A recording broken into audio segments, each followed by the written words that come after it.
పాటను ఎల్లప్పుడూ. జీవితమంతా పాడుచుందును నీ మేలులకు ఓ ప్రభువా. జీవితమంతా పాడుచుందును నీ మేలులకు ఓ ప్రభువా.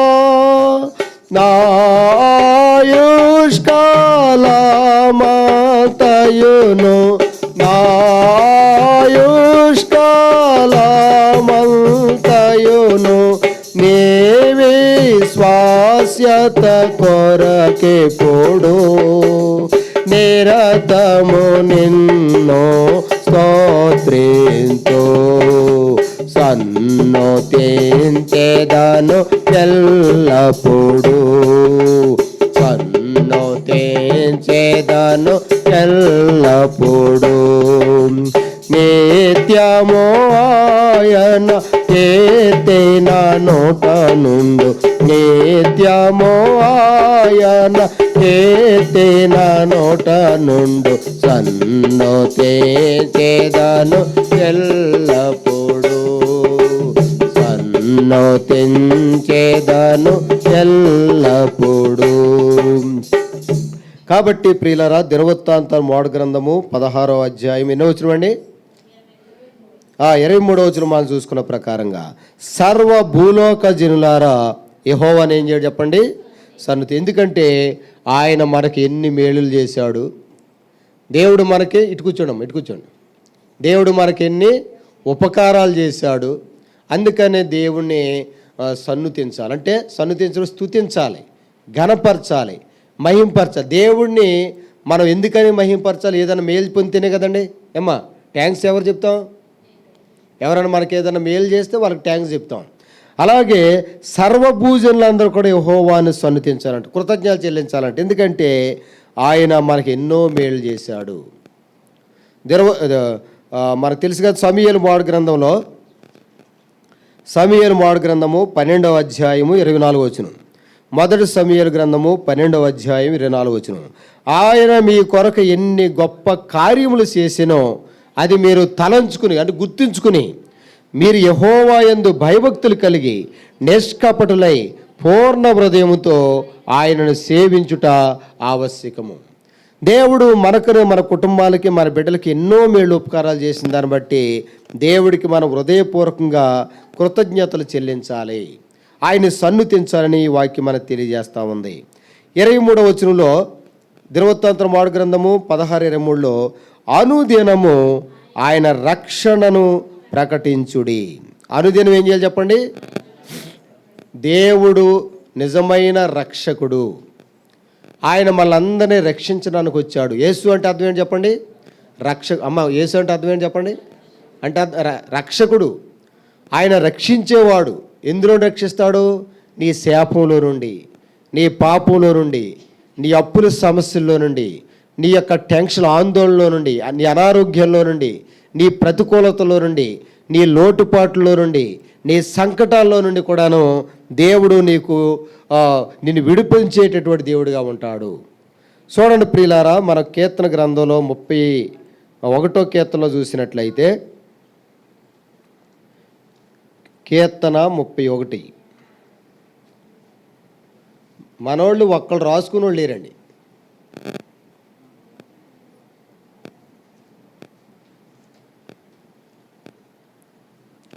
లేఖన భాగాలు మనం గమనించినట్లయితే 30వ కీర్తన 3వ వచనం చదువుతుంది. అది 2-3 వచనాలండి. 30వ కీర్తన, అదే మొదటి నుండి చదివితే ఇంకా బాగుండదు. 30వ కీర్తన మొదటి 3 వచనం. యెహోవా, నా శత్రువులను నా విషయమే సంతోషింపనీయక నీవు నన్ను ఉద్ధరించి ఉన్నావు. దేవుడు మళ్ళీ ఏం చేస్తాడు చెప్పండి? ఉద్ధరిస్తాడు. ఆరుస్తాడా, తీరుస్తాడా, ఉద్ధరిస్తాడా అంటారు. దేవుడు మన జీవితంలో మనల్ని ఉద్ధరించి ప్రయోజకులు చేసేవాడు ఉంటాడు. యెహోవా నా దేవా, నేను నీకు మొరపెట్టగా నీవు నన్ను స్వస్థపరిస్తే. మన దేవుడు ఎవరు చెప్పండి? స్వస్థపరిచే దేవుడు, ఉద్ధరించే దేవుడు, స్వస్థపరిచే దేవుడు. మూడోది ఏంటంటే, యెహోవా పాతాళంలో నుండి నా ప్రాణమును లేవదీసితివి, నేను గోతులను దిక్కుండా నీవు నన్ను బ్రతికించితివి. కాబట్టి ప్రభునందు ప్రియమైన వాళ్ళరా 4వ వచనంలో యెహోవా భక్తులారా ఆయన్ని కీర్తించుడి, ఆయన పరిశుద్ధమైన జ్ఞాపకార్థ నామమును బట్టి ఆయనను స్తుతించుడి. ఎందుకు దేవుడి పాటలు పాడాలి, ఎందుకు దేవుడిని ఆరాధన స్తుతించి గణపరచాలంటే ఆయన మన జీవితంలో 3 కార్యాలు. ఆ 3 కార్యాలు ఏంటంటే ఆయన ఉద్ధరించే దేవుడు, చెప్పండి, అంటే మన ప్రయోజకులుగా చేసే దేవుడు. నీకు ఎవరో నా అని చెప్పుకుంటానికి నీకు ఏమీ లేకపోయినా ఆయనే అండగుండే దేవుడు. రెండోది ఏంటంటే నువ్వు ఆయనకు మొరపెట్టుకుంటే నిన్నేం చేస్తాడు చెప్పండి, స్వస్థపరుస్తాడు. సాలి నువ్వు నీ అనారోగ్యం గురించి ఏం చేయాలి దేవుడిని? ఇక్కడేం ప్రార్థన చేయమనుందా? చూడు అక్కడ చూసి చెప్పు. ప్రార్థన వేరు, మొరపెడతాం వేరు. మాటి మాటికి గోజాడాలి. ఏం చేయాలి చెప్పండి? మాటికి మామూలుగా ప్రార్థన చేయమన్నారుగా పాస్టర్ గారు అని ఆయన కూడా ఆశీర్వదించి ప్రభు అని ఆమెను అంటారు మనవాళ్ళు. అది కాదు. ఏం చేయాలంటే ఇక్కడ మొరపెట్టాలి. ఏం చేయాలి చెప్పండి? సమస్యకి పరిష్కారం అయ్యేదాకా మాటికి సీటి మాటి కూడా దేవుడి సన్నిధిలో వేడుకోవాలి. అప్పుడు మన జీవితం ఏం జరిగింది చెప్పండి? స్వస్థత కలిగిద్ది. మరి ఇప్పుడు ఈ పిల్లలు ఉంది, ఎవరో చూపించేవాళ్ళు ఉన్నారా? యథార్థం చెప్పండి. మనం చూపించం, ఎంతో ఉండవడమైనా మనకే అన్నట్టు ఉంటుంది. కానీ మరి ఇలాంటి వాళ్ళు ఎవరు స్వస్థపడతారు? నేను స్వస్థపరిచే యెహోవాను నేనే. ఎప్పుడు మొరపెట్టుకుంటే. తర్వాత మనం గమనించినట్లయితే 3వ వచనంలో యెహోవా పాతాళములో నుండి నా ప్రాణమును లేవదీసితివి, నేను గోతులోనికి దిక్కుండా నీవు నన్ను బ్రతికించితివి. మనం పడినటువంటి గోతులన్నింటిలో లేపుతాడండి దేవుడు. చూడండి 119వ కీర్తనలో ఉంటుంది, 107వ కీర్తన అండి, 107వ కీర్తన అనుకుంటున్నా, చూద్దాం. 107వ కీర్తన 19-20 వచనాలండి. 107వ కీర్తన 19-20 వచనాలు. కష్టకాలమందు వారి యెహోవాకు మొరపెట్టిరి, ఆయన వారి ఆపదల్లో నుండి వారిని విడిపించెను. ఆయన తన వాక్కును పంపి వారిని బాగు చేసెను. ఆయన వారు పడిన గుంటల్లో నుండి వారిని విడిపించాను. ఎక్కడ విడిపించాడు చెప్పండి? ఎన్నిసార్లు పడిపోయి ఉంటాం మనం పడిపోయే గుంటలు ఏంటో తెలుసండి? 40వ కీర్తన ఉంటుంది. నాశనకరమైన గుంట, జిగట గల దొంగ ఊవి, వీటిల్లో నుండి యేసుక్రీస్తు ప్రభువారు మాత్రమే విడుదల కలగజేయడు. బోరుబావిలో పడిపోయారు పిల్లలు అంటారు, ఎప్పుడన్నా విన్నారా? చూసారా? బోరుబావి అంటే ఏంటి చెప్పండి? మన మోటార్లో బోర్లు వేస్తాం చూడండి, ఎంత ఉంటుందండి వైశాల్యం? బాగా తక్కువ ఉంటుంది. అందులో ఎవరైనా జారిపోయారు అనుకోండి, పైకి రాగలరా చెప్పండి? ఎవరు పైకి బలవంతం లాగితే తప్ప రాలేరు. అలాగ మనం సిక్కుపోయాం చాలా వాటిల్లో. సెల్ ఫోన్లకి బానిసలు అయిపోయాం. మళ్ళీ ఎవరు విడిపించగలరు? పెద్దవాళ్ళు అత్తమానం చూడొద్దంటే ఆ కాసేపు నటిస్తాం, మళ్ళీ మామూలేనా కదా చెప్పండి? అలాంటి బానిసత్వం నుండి ఎవరు విడిపిస్తారు? మనం రకరకాలుగా తెలియని రీతిలో ఏదో దాంట్లో ఇరుక్కుపోతాం, సిక్కుపోతాం. వాటన్నిటిలో నుండి ఎవరు విడిపిస్తారంటే 20వ వచనంలో ఆయన తన వాక్యాన్ని పంపి వారిని బాగు చేసెను, ఆయన వారు పడిన గుంటల్లో నుండి వారిని విడిపించెను అని ఇక్కడ రాయబడింది. అందుకనే 30వ కీర్తనలో మనం చూసుకున్న ప్రకారం 3వ వచనంలో నేను గోతులోనికి దిక్కుండా నీవు నన్ను బ్రతికించితివి, యెహోవా పాతాళంలో నుండి నా ప్రాణం లేవదీసితివి అని ఇక్కడ భక్తులైన దావీదు సెలవిస్తున్నారు. కాబట్టి ప్రియులారా, దేవుణ్ణి యెహోవా భక్తులారా ఆయన కీర్తించుడి, ఆయన పరిశుద్ధమైన జ్ఞాపకార్థ నామమును బట్టి ఆయనను స్తుతించుడి. మీరు నిజంగా దేవుడి పాటలు పాడుకుంటారు ఇంట్లో? మేము ప్రస్తుతం ఒక ఇంట్లో ఉంటున్నాం కదండి, మీరు చూసే ఉంటారు. అక్కడ ఒక ముసలావిడి, ఎవరు చెప్పండి? వాళ్ళు ఎవరు? ఎరుకులోళ్ళు. ఎవరు చెప్పండి? ఎరుకులోళ్ళు. మరి ఆమె దేవుణ్ణి ఎంత స్తుతిస్తుందంటే, ముసలావిడైనా సరే మరి కొడుక్కి గవర్నమెంట్ ఉద్యోగం, కోడలు కూడా ఏంటి చెప్పండి? గవర్నమెంట్ ఉద్యోగం. పిల్లలు కూడా డెవలప్ అయిపోతారు వాళ్ళ అన్ని విధాలుగా ఎందుకంటే వారు మామూలుగా వాళ్ళు మనం చిన్నచూపు చూస్తాం చూడు, యథార్థం చెప్పండి అమ్మా, చిన్నచూపు చూస్తాం. కానీ వారు దేవుడితో సరైన సంబంధం కలిగి ఉన్నారు. కులం పరంగా పెద్ద లెక్కలేని కులమైనా సరే వారు ప్రభుతో సత్సంబంధం ఉన్నాయి కాబట్టి యజమానుడు ఎప్పుడో చచ్చిపోయాడు. ఎవరండి? భర్త ఎప్పుడో చచ్చిపోయాడు. అయినా కానీ ప్రభుతో సరైన సంబంధం కలిగి ఉంది కాబట్టి ఆమె తినకో తన బిడ్డను చదివించింది. గొప్ప ప్రయోజకుడు అయ్యాడు. చక్కగా మంచి కోడలు కూడా దేవుడు ఇచ్చాడు. ఆయన గవర్నమెంట్ టీచరు, ఆమె పోస్ట్ మాస్టరు. అలాగా అంటే మనకు లేవని కాదు, మనము మొదట మన స్థితి చిన్నగా లెక్కలో లేనిదిగా ఉండగానే మనం గనక చక్కగా ప్రభుతో సంబంధం ఉండి ఆయన పాటలు ఇప్పుడు కూడాను మా అందరికంటే ముందు లేచి పాటలు పాడుకుంటుంది ఆవిడ. ఎవరందరికంటే అమ్మా ఆ ఇంట్లోనే పక్క పోర్షన్లో ఉంటున్నాం. మా అందరికంటే ముందు లేచి ముసలావిడి చక్కగా ఆమెకు వచ్చిన పాటలు పాడుకుంటుంది, ప్రార్థన చేసుకుంటూ ఉంటుంది, చక్కగా ఉంటుందండి. మనకు దేవుడు ఎన్ని అవకాశాలు ఇచ్చిన ఒక పాట రాదు, ఒక ప్రార్థన రాదు, వాక్యం రాదు. ఈ రోజన్నా ఆదివారం వచ్చాం, ఏం నేర్చుకొచ్చారంటే నిండు సున్నా. ఏం నేర్చుకున్నారు చెప్పండి? నిండు సున్నా, ఏమీ ఉండదు. దానివల్లే మనకి ఎదుగు బొదుగు లేదు. చాలామంది ఎక్కడేసిన గొంగలు అక్కడ అన్నట్టుగా దేవుడు ఎన్ని అవకాశాలు ఇచ్చినా కానీ ఏమాత్రం ఉపయోగలేనట్టుగా మన జీవితంలో ఉంటుందండి. అంటే మనం పరిశీలన చేసుకోవాలి, పరీక్షించుకోవాలి. ఎందుకు అందరూ గొప్పలు అవుతున్నారు, నేను ఎందుకు ఈ విధంగా దుస్థితిలో ఉన్నానని మనం పరిశీలన చేసుకోవాలి. మీరు ఎప్పుడైనా సరే రండి, ఏలూరు నుండి చంద్రపూడి వెళ్ళే దారిలో మీకు ఇంతకుముందు కూడా చాలాసార్లు చెప్పాను. అక్కడ ఏ ఊరేది ఊరి పేరు మర్చిపోయాను. మరి ఆ ఊరిలో ఒక ముసలావిడి, వాళ్ళు ఎండీలు అంటే అర్థమైంది కదండి. ఎండీ అంటే ఏంటమ్మా? వారు మరి ఆ ముసలావిడి మొట్టమొదటిగా ప్రభువుని నమ్ముకుంది. కూలి పనులు చేసుకునే పరిస్థితి అయినా సరే దైవ సేవకులే వారి గృహానికి ఆహ్వానించి వారి బంధువులు మిత్రుల మధ్య వాక్యం చెప్పిస్తూ, ఆ రోజుల్లో ప్రారంభ దినాల్లో ఇలాగ మందిరాలు ఉండయా? లేవు కదండి.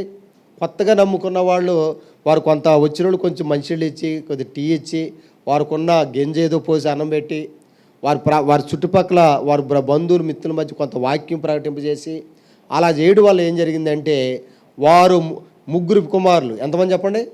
ముగ్గురు కొడుకులు కూడాను కరెంటు పని, ఏం పని చెప్పండి? కరెంటు పని చేయడానికి ఎవరూ చదువుకోలే. వాడి ఇంట్లో ఎవరో చదివిలేకపోయింది. ముగ్గురు కొడుకులు కూడాను ప్రతిరోజు కూడా కరెంటు పనికి వెళ్తూ ఉన్నారు. కరెంటు పనికి వెళ్ళి వారు గోతులతో స్తంభాలు వేసే అప్పట్లో ఒక అవకాశం ఉండేదండి. ఇన్ని రోజులు ఒక్కరోజు కూడా ఆబ్సెంట్ లేకుండా కనుక ఈ వర్క్లో కనుక ఎవరన్నా పాల్పొని పొందితే వాళ్ళు పర్మినెంట్ చేసేయండి అని ఒక ఆర్డర్ ఉండేది అప్పట్లో. అర్థమైందండి? ప్రతిరోజు వాళ్ళ చదువు ఉందా లేదా చెప్పండి అమ్మా, నోరు తెరవమ్మా. వారి చదువు లేదు, అక్షర జ్ఞానం లేదు. వారు ప్రతిరోజు కూడా పనికి వెళ్తే రెక్కాడితేనే కానీ రెక్కాడితే కానీ డొక్కాడదు. ఏ పూట కాబట్టి తెచ్చుకుంటే తప్ప ముగ్ధలేదు. ఆ పరిస్థితిలో ప్రతిరోజు కూడాను ఆ కరెంటు పనికి ఎక్కడ పని ఉంటే అక్కడికి వెళ్ళి బ్రతికేవారు. ఇప్పుడు ఆ ఇంట్లో ముగ్గురు కొడుకులు కూడాను ఆ యొక్క గవర్నమెంట్ లైన్మెన్లు, కరెంట్ లైన్మెన్లు అయ్యారండి. ఎవరయ్యారు చెప్పండి? అప్పుడప్పుడు నేను కూడా వాక్యం చెప్తాకి వెళ్ళినప్పుడు వాళ్ళు చదువుకోలేదు కానీ వాళ్ళు ఇల్లు చూస్తే ఎలా ఉంటుంది తెలుసండి? 2-3 అంతస్తులతో. ఎన్ని అంతస్తులు చెప్పండి? పెద్ద మన ఏరియాలో కూడా లేవు వాళ్ళ ఇల్లు. లింగపాలెం మండలంలో ధర్మాజిగూడి అండి. ఎవరు చెప్పండి? ధర్మాజిగూడి. ఎప్పుడైనా వెళ్ళినప్పుడైనా సరే స్టీవెన్ నువ్వు వెళ్ళినా కానీ ఫోన్ చేస్తే ఫలానా చాటని చెప్తా. మనవాళ్ళు వెళ్ళి కలిసి మేము ఫలానా హోరేపు సంఘం అంటే చక్కగా మనమంటే ప్రాబ్లం వచ్చారంటే చూసి చూడడానికి వెళ్ళిపోతారు. వాళ్ళ ఇంట్లోకి ఆహ్వానించి చక్కగా మనకు వసతులు కల్పించి మన బాగోగులు చూసి పంపిస్తారు. వాళ్ళని పొగిడి మిమ్మల్ని తిట్టడం కాదు, మనం చేసిన మంచి పనులే. సామెతల గ్రంథం ఆఖరి వచ్చిన ఉంటుందండి. మనం చేసిన పనులు మనల్ని అందరి దగ్గర గొప్ప చేస్తాయి. కాబట్టి ప్రియులారా, తర్వాత వాళ్ళు ఏం చేశారంటే వాళ్ళ పిల్లల్ని బాగా, ఇప్పుడు వీళ్ళకి ఉద్యోగాలు వచ్చిన తర్వాత వాళ్ళ పిల్లలు బాగా చదివిరా చెప్పండి? వాళ్ళ పిల్లలు కూడా అందరూ అదే డిపార్ట్మెంట్లో జాబులండి. మన దగ్గరికి ఇక్కడికి మరి ఒకసారి వచ్చారో మరి రాలేదు గుర్తులేదు కానీ మరి ఎప్పుడన్నా మనం ఎక్కడ మీటింగ్కి వెళ్ళినప్పుడు కలుసుకుంటాం. మీరు మీటింగ్లు కూడా రారుగా, ఎక్కడన్నా వస్తారా? వేరే కార్యక్రమాలు అయితే పిలవపోని వెళ్ళిపోతూ ఉంటారు కానీ దైవ కార్యాలకి మీరు నేర్చుకోండి. దానివల్ల మనం ఇతరులు కూడా మనం చాలాసార్లు మీటింగ్కి వెళ్ళినప్పుడు ఒక్కటానే నేర్చుకుని రావట్లేదా చెప్పండి. ఏదైనా ప్రత్యేక మీటింగ్లు పెట్టినప్పుడు ఉపయోగించుకోండి, వాక్యం నేర్చుకోండి. వాళ్ళు ఎంతోమంది సాక్ష్యం చెప్పినప్పుడు వినండి.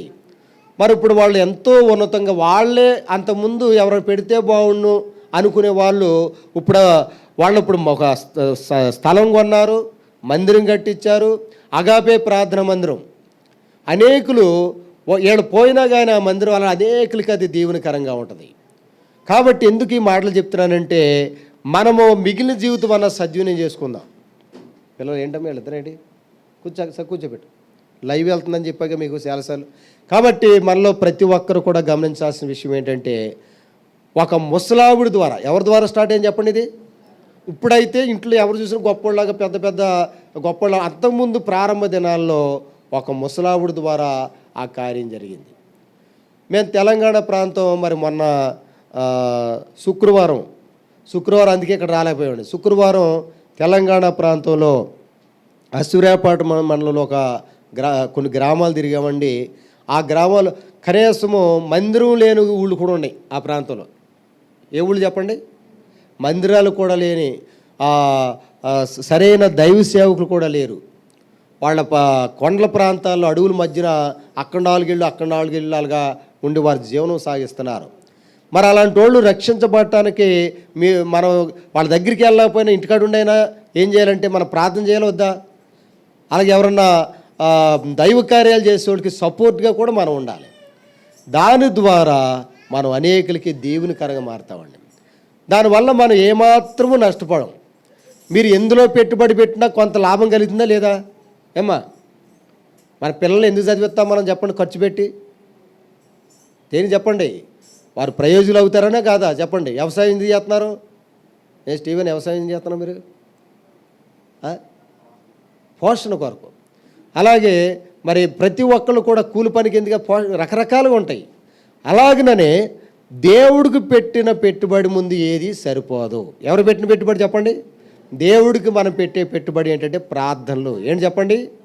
ఆరాధనలు, ఆయన స్తుతించడం, ఆయన కీర్తనలు పాడడం, దేవుని ఆలయానికి రావడం, మనం పరిశుద్ధంగా జీవించడం, మన జీవితాలు మార్చుకోవడం, మనం దేవుని కొరకు సమయాన్ని కేటాయించడం, దైవ కార్యాల్లో విరివిగా పాల్పొలు పొందడం.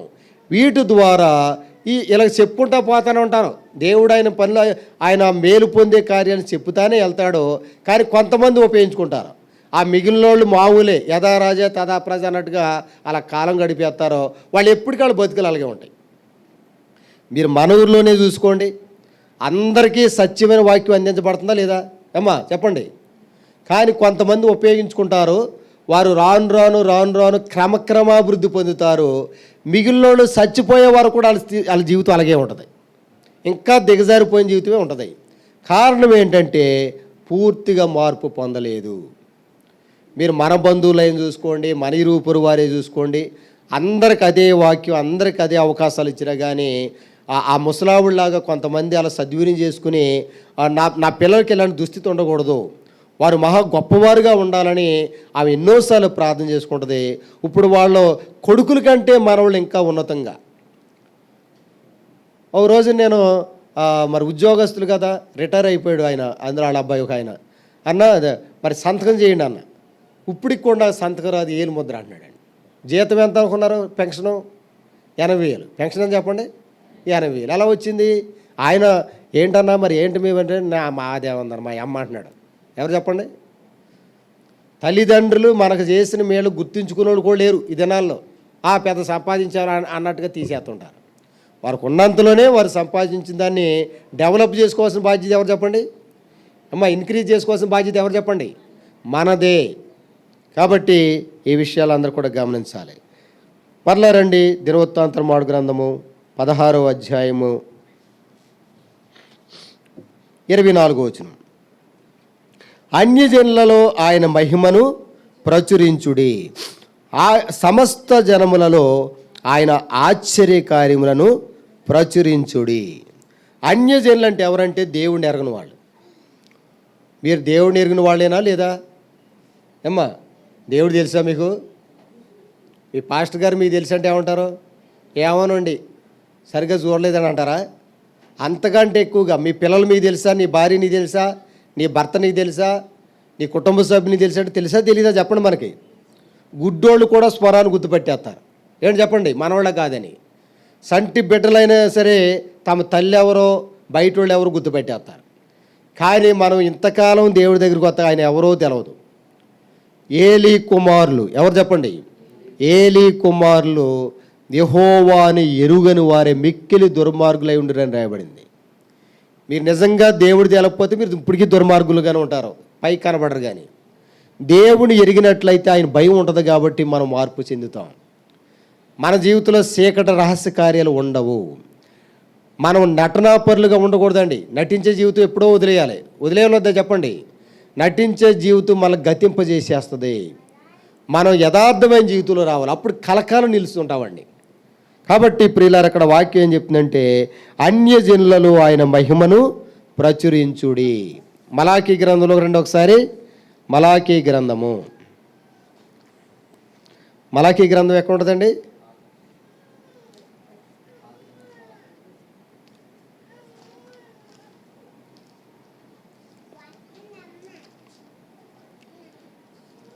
మలాకీ గ్రంథము 3వ అధ్యాయము 12వ వచనం. మలాకీ గ్రంథము 3:12. అప్పుడు ఆనందకరమైన దేశములో మీరు నివసింతురు గనుక అన్యజనులందరూ మేము ఏమంటారు చెప్పండి? ధన్యులందరూ. అన్యులందరూ మిమ్మల్ని ధన్యులు అనాలంటే మనకు కొన్ని కండిషన్లు ఉన్నాయండి. మనకు కొన్ని కండిషన్లు ఉన్నాయి. 10వ వచనం, నా మందిరములో ఆహారం ఉండినట్లు 10వ భాగం అంతయు మీరు నా మందిరపు వీధిలోనికి నిధిలోనికి తీసుకుని రండి.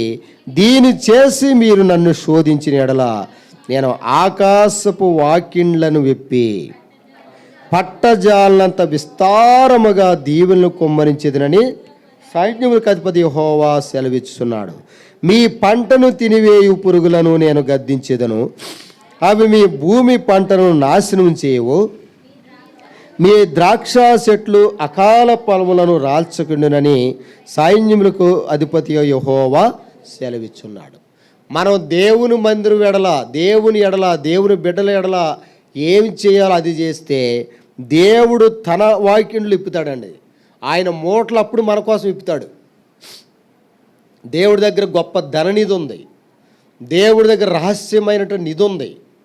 అవన్నీ కూడా మన కొరకు ఆయన ద్వారాలు తెరవాలంటే నీవు నీ బాధ్యత నువ్వు చేయాలి. ఏవి చేయకుండా తెరువు ప్రభువా, అనుగ్రహించు ప్రభు అంటే ఎక్కడ వస్తాయి? ఈ 10వ వచనం ఖచ్చితంగా మనం నెరవేర్చాలి.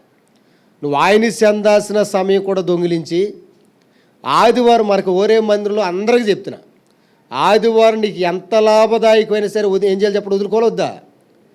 మేము ఆ జీవనం నిమిత్తం వెళ్తున్నానంటే వెళ్ళండి. అందరిలో ఒకళ్ళు ఉంటారు తప్ప గొప్పవాళ్ళు ఎవరు మీరు ఎప్పటికీ కూడా. ఆ 4 రూపాయలే.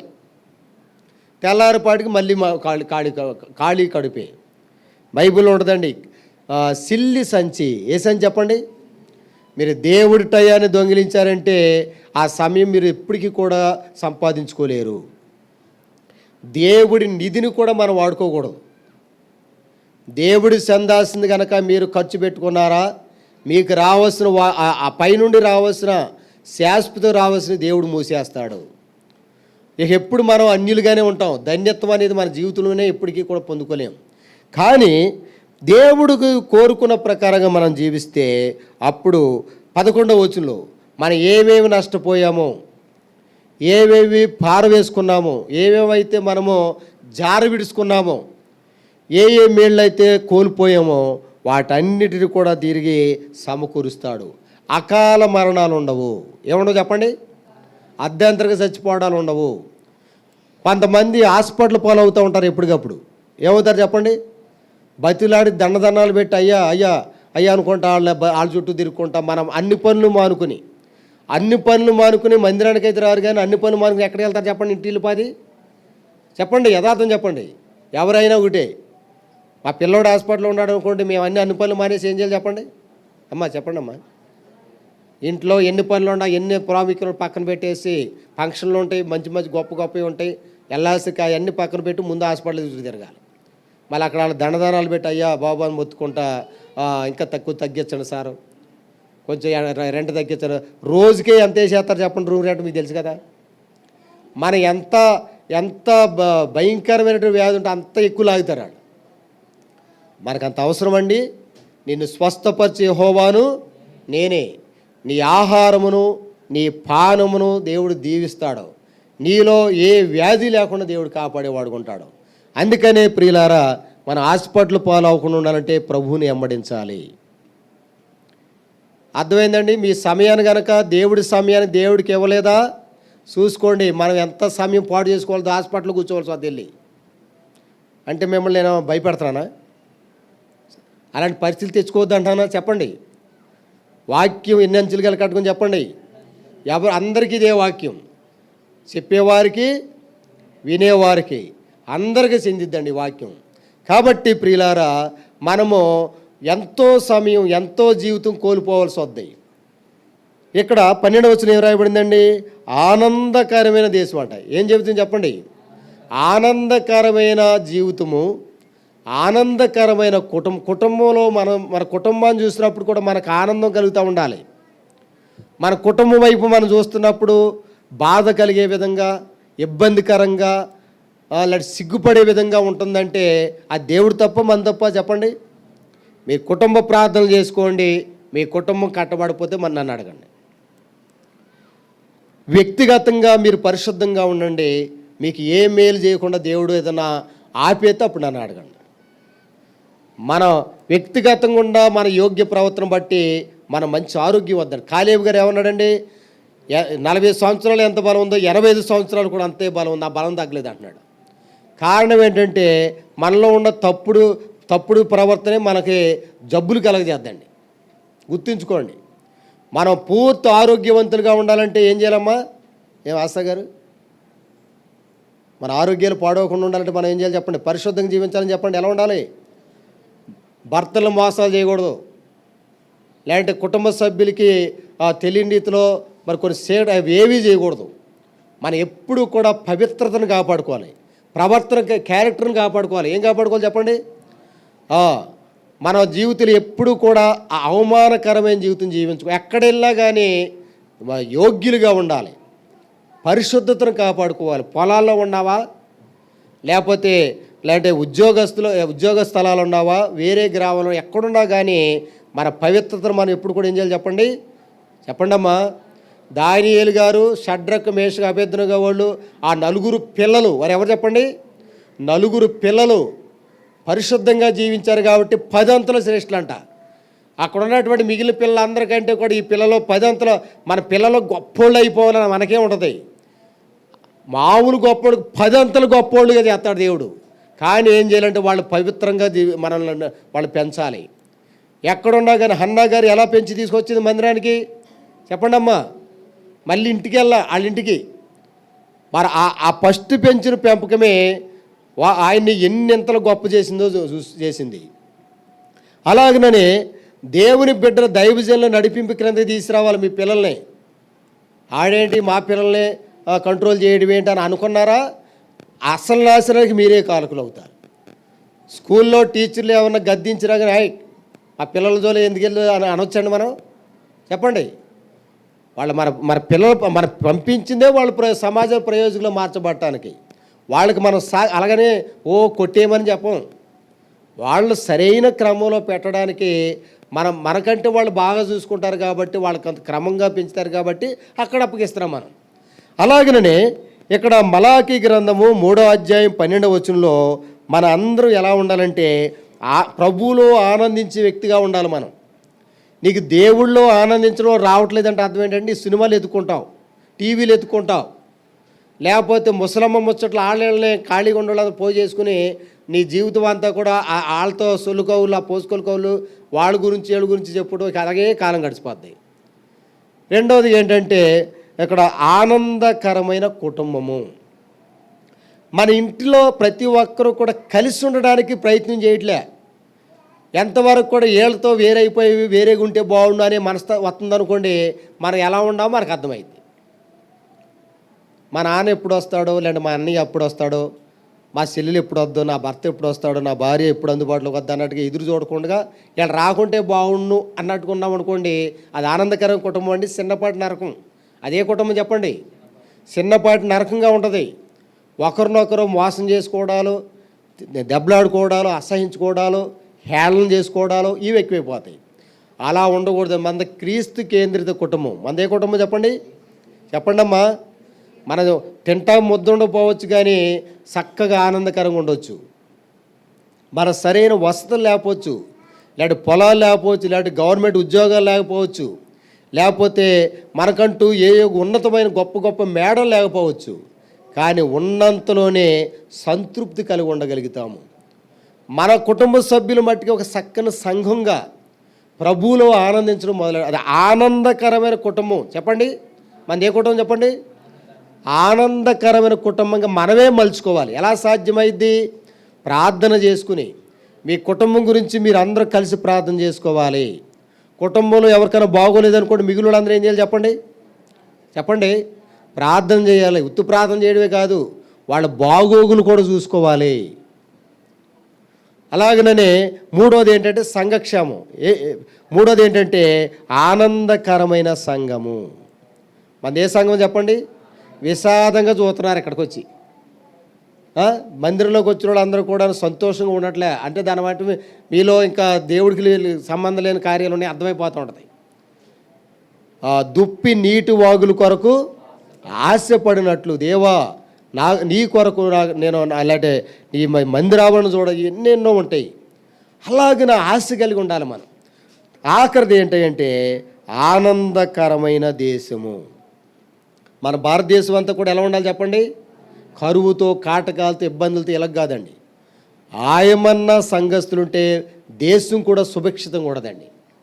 అందరికీ సమృద్ధిగా ఏ టైంలో పంటలుగా పండాలి, ఏ టైంలో వర్షాలు, ఏ టైంలో ఎండలు, ఏ టైంలో చలి, నిద్రపోయే టైంలో ఎలా ఉండాలి వాతావరణం, పనిచేసేటప్పుడు ఎలా ఉండాలి, ఇవన్నీ కూడాను చక్కగా క్రమంగా ఉండాలంటే సంఘస్థులు చాలా జాగ్రత్తగా ఉండాలి. మిమ్మల్ని బట్టే ఋతువులు కూడా మారిపోతాయని బైబిల్లో రాయబడింది. మనల్ని బట్టి ఉండాల్సిన మీద తారుమారులు అవ్వకూడదు. బాబేలు గోపురం కట్టుకుని తారుమారులు చేసుకున్నారు అందరూ, అలా ఉండకూడదు. మనము కరెక్ట్గా ఉండాలండి. దాని ద్వారా ఈరోజు కాకపోతే ఏ రోజుకైనా సరే అనేకులకి మన చూసిన వాళ్ళందరూ మళ్ళీ ఏమని పిలుస్తారని చెప్పండి? అక్కడ ఏముందండి? అన్యులందరూ కూడా ఏమని పిలుస్తారంట? ధన్యులు అంటారు. ఎవరిని? దేవుడా మనల్ని? నిన్ను మరి ధన్యుడు అంటారు. భలే ధన్యుడు అండి పలానా వ్యక్తి. ఒకప్పుడు ఎలా అంటే వాడు మరి ద్వారకా తీరంలో అక్కడ ఒక ఎవరున్నారండి? సిమియోన్ ఉన్నాడు. ఇక్కడ కొమ్మరి సిమియోన్ మీకు తెలుసు అనుకుంటా. మరి అక్కడ ద్వారకా తిరుమల సిమియోన్ సంగతి ఏంటో మీరు ఎంక్వైరీ చేయండి. ఒకప్పుడు రికార్డింగ్ డ్యాన్స్లు చూడండి. ఏ డ్యాన్సులు చెప్పండి? ఒకప్పుడు ఇచ్చలవిడిగా ఉండేవాడు, తాగుబోతోడుగా, తిరుగుబోతోడుగా ఇచ్చలవిడిగా ఉన్నాడు. ఇప్పుడు దేవుని కొరకు ఎంతో ప్రయాసపడుతున్నాడు. మార్పునంతా అదే అండి, మార్పును అందడం. అప్పుడు అలాగే ఉంటారు, ఇప్పుడు ఇలాగే ఉంటారు. అసలు మారారు లేదో మాకే అర్థం కావట్లే. మరి సరస్వతి బుల్లమ్మని అడిగితే ఏమ్మ బాప్తీసం తీసుకుంటాం, మరి మారిందో లేదో ఎలా తెలిసింది చెప్పండి? తిట్టాడని మానేస్తే మనం అదోడా చెప్తున్నా. మరి పూర్తిగా మారమన్నారు, ఇంకా సంపూర్ణంగా మారాలిగా. సగం సగం మార్ప చెప్పండి? అది ఇప్పుడు దేవుడు ఏం నిర్ణయం తీసుకోవాలి? ఇప్పుడు అన్ని రానాలా, దన్ని రానాలా? మా సొంత బిల్లం కాబట్టి అవి ఏమంది కాబట్టి అంటున్నానండి నేను. మరి మిగిలిన పేర్లు పెడితే ఇంకా కోపాలు వచ్చేస్తాయి. అందుకని చెప్తున్నా ప్రతి ఒక్కరు కూడా. మరి మనలో సగం సగం మిడిమిడి జ్ఞానం ఉంటే కుదురుద్దండి. పూర్తిగా మార్పు నొందితే అప్పుడు దేవుడు నన్ను నిలదీయవచ్చు. నాకు ఎందుకేవో మన పిల్లలు ఉంటారు, నాకు పెన్ను కావాలి, కొనేస్తావా, కొనేవారు ఖచ్చితంగా అడుగుతారా? కొనేస్తావా, కొనేవారు మామూలుగా అడుగుతారా చెప్పండి? ఎలా అడుగుతారమ్మా? అమ్మా కేజీయా, నీకు ఏదైనా అవసరం వస్తే మీ ఇంట్లో డిమాండ్ చేసి అడుగుతావా? బతులాడుకో ఎలా ఉండదు చెప్పండి? మీ విధానం బతులాడుతావా? ఆడపిల్ల కాబట్టి. అదే మగ పిల్ల అయితే ఆ పని అయ్యే వరకు కూడా కదలనీరంతే. అలా ఉండాలండి దేవుడి దగ్గర మనం. నాకు ఏది కావాలో అది ఖచ్చితంగా నీ దేవుడిని అడిగి పొందుకోలేకపోతున్నావు అంటే నువ్వు నిజంగా పరలోకమందున్నా నీకు పరలోక మందిగా తండ్రి నరకవాడు. మీరు మీ తండ్రిగా ఉపాధి సంబంధం కాబట్టి దేవుడిని ఏం పొందలేదు. మనం నిజంగా ప్రభువుని బిడ్డలుగా మనం మార్చబడితే ఆయన ఖచ్చితంగా నీకు ఏది కావాలో అది అడగొచ్చు.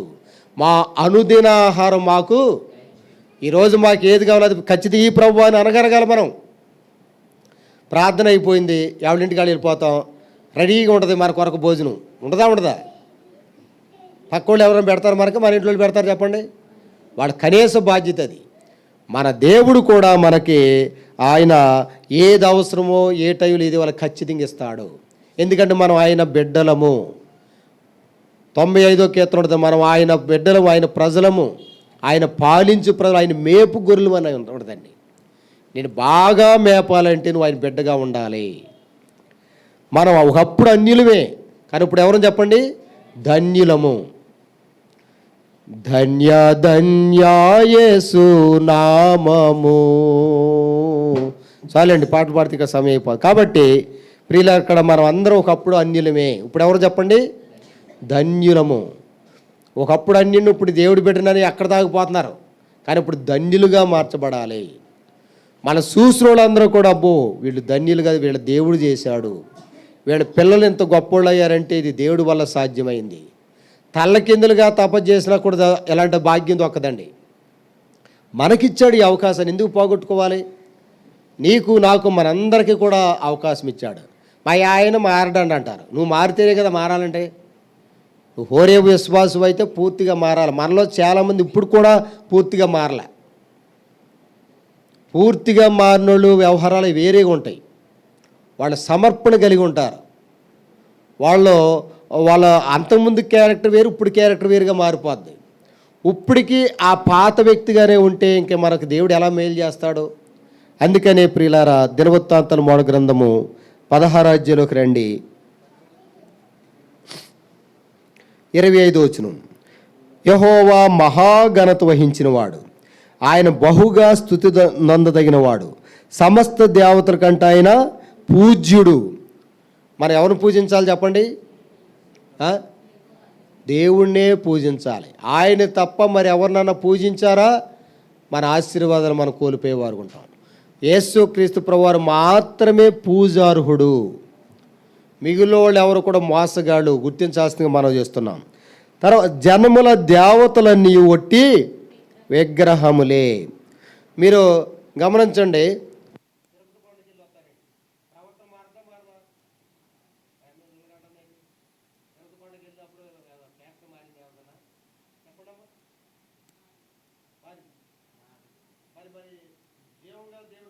నమ్ముకున్న వాళ్ళు మందిరానికి వచ్చారంటే ప్రవర్తన మారిపోవాలి. ఎందుకంటే అవి ఒట్టి విగ్రహాలు కాబట్టి అడగవు. మీరు ఏం చేసి వచ్చారు లేకపోతే ఏంటో కాదండి, మనం వేసి సందా ఏళ్ళు వాడుకుంటారు అంతే. కానీ మన ప్రభువారు అలాంటి ఆయన కాదు. నువ్వు దేవుని మందిరంలోకి పోయినప్పుడు ఏం జాగ్రత్త చూసుకోవాలి చెప్పండి? మన ప్రవర్తన జాగ్రత్త చూసుకుని వస్తే ఇక్కడ గొప్ప ప్రయోజకులు అవుతాము.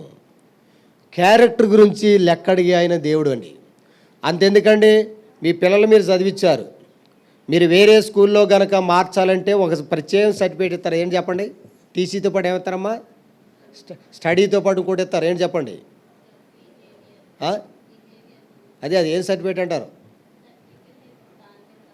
ఏమని? కాంటాక్ట్ సర్టిఫికేట్ ఎప్పుడు తీసుకోలేదు మీరు? మరి ఇప్పుడు తీసేశారో మరి అడగండి, లేకపోతే తర్వాత అడుగుతారు. కాంటాక్ట్ సర్టిఫికేట్ అని ఉంటుందండి. దాంట్లో character good, bad, very good తెలుసా మీకు? అవి రాస్తారండి.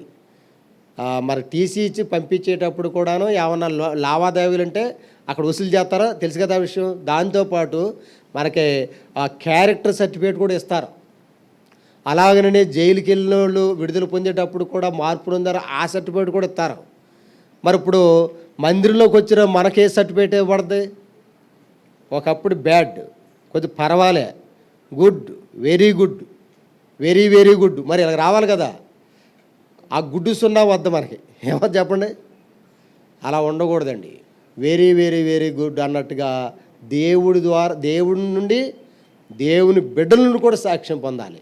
నీవు యోగ్యురాలు అని నా జనులందరూ ఎరుగుదురని ఒక స్త్రీ గురించి బైబిల్ రాబడింది. ఏ స్త్రీ అండి? ఏ స్త్రీ? రూతమ్మ గారు.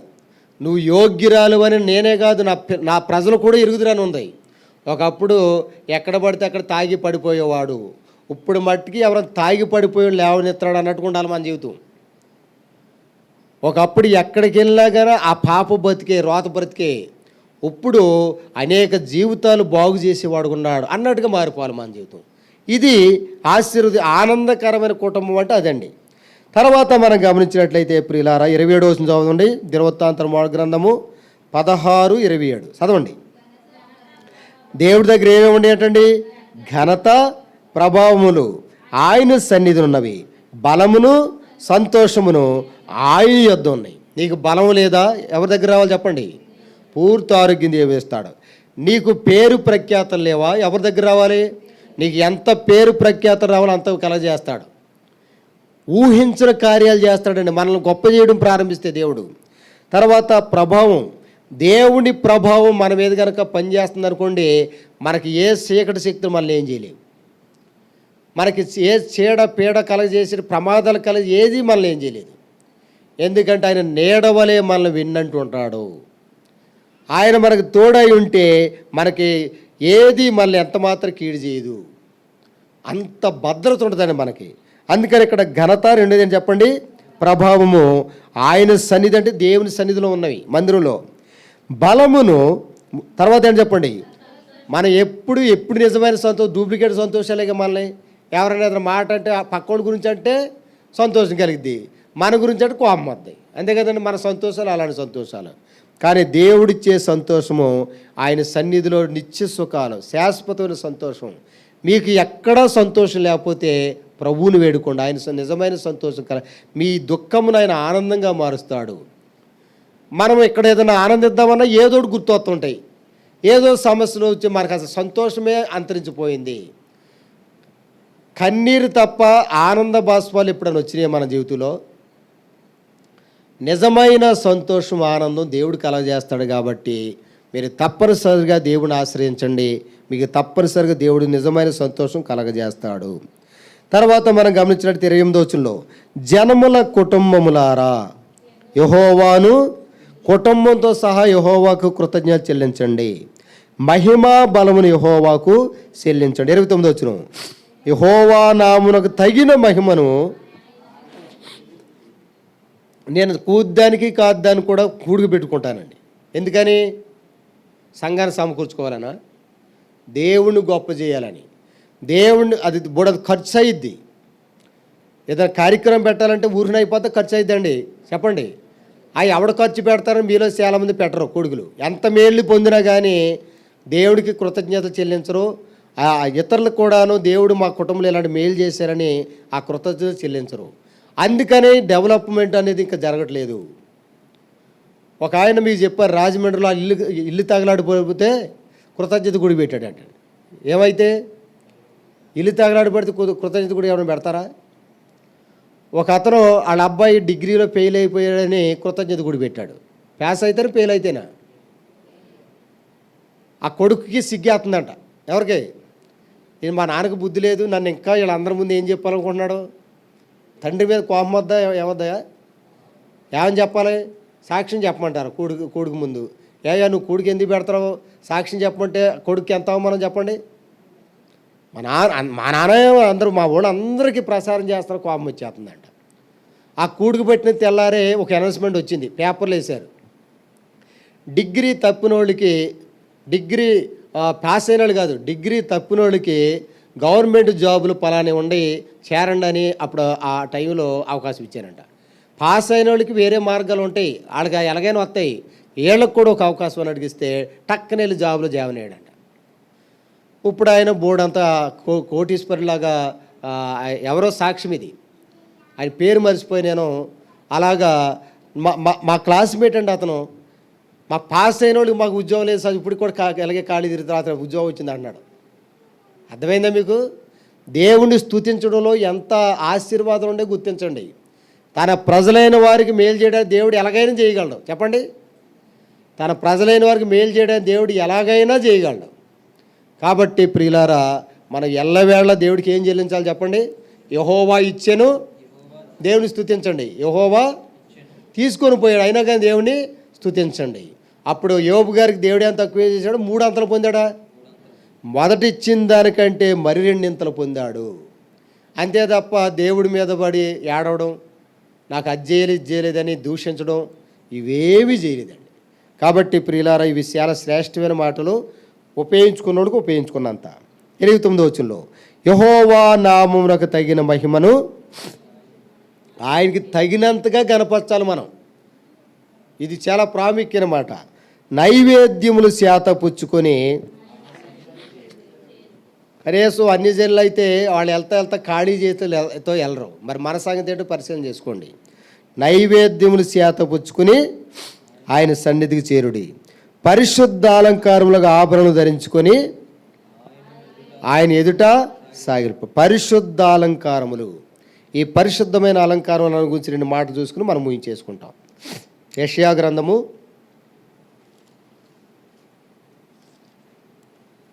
'చూడండి ప్రియులారా, పరిశుద్ధ అలంకారములు.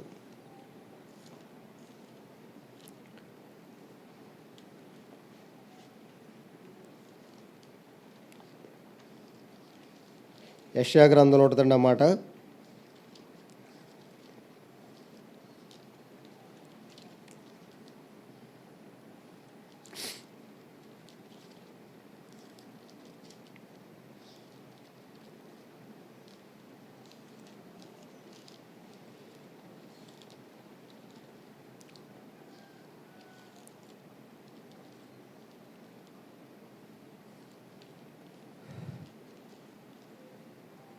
యెషయా గ్రంథము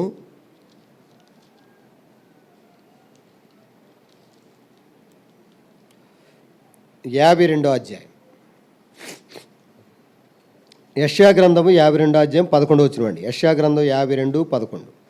పోవుడి పోవుడి, అచ్చటి నుండి వెళ్ళుడి, అపవిత్రమైన దేనిని ముట్టకుడి, దాని వద్ద నుండి తొలగిపోవుడి. యెహోవా సేవోపకరణం మోయవార్లారా, మిమ్మును మీరు పవిత్రపరచుకోండి. ఏది నిన్ను దేవుడి నుండి దూరం చేస్తుందో అది వదిలేసుకో. ఈ వాక్యం అర్థం ఏంటి చెప్పండి? దేవుడి నుండి నిన్ను దూరం చేసేది ఏదైతుందో అక్కడ నుండి వెళ్ళిపో, దాన్ని వదిలేసుకో. నువ్వు ఎలా జీవించాలంటే నిన్ను పవిత్రపరచుకో. మనం పవిత్రంగా కాపాడుకోవాల్సిన బాధ్యత మన మీద ఉందా లేదా? శుభ్రమైన బట్టలు ధరించుకోవాల్సిన బాధ్యత ఎవరి మీద ఉంది చెప్పండి? మన మీద ఉంది. భోజనం ఎంత శాతగానులైనా ఏ పూట కాకపోతే భోజనం చేయకపోతే బతకలేరు కాబట్టి ఏదో సంపాదించుకుంటారు. మనం ఏం చేయాలంటే మన పవిత్రత మనం కాపాడుకోవడం ప్రయత్నం చేయాలి. పేతురు గారు కూడా ఇదే మాట ఏమని రాశాడు చూడండి ఒకసారి. పేతురు గారు రాసినటువంటి పత్రికలో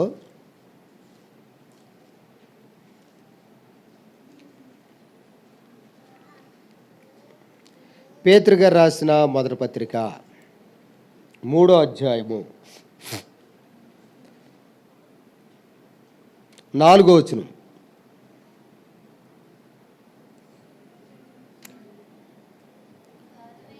సాధువైనట్టు మృదువైనట్టునైనా గుణమనే అక్షయ అలంకారములు గల మీ హృదయపు అంతరంగ స్వభావము మీకు అలంకారముగా ఉండవలెను, అది దేవుని దృష్టికి మిగుల విలువ కలది. మనం ఏ ఆభరణాలు ధరించుకొని ఇక్కడ చదువుకున్నాం కదా, పరిశుద్ధ అలంకారములు. చూడండి 29వ వచనంలో, దినవృత్తాంతం మొదటి గ్రంథం 16:29.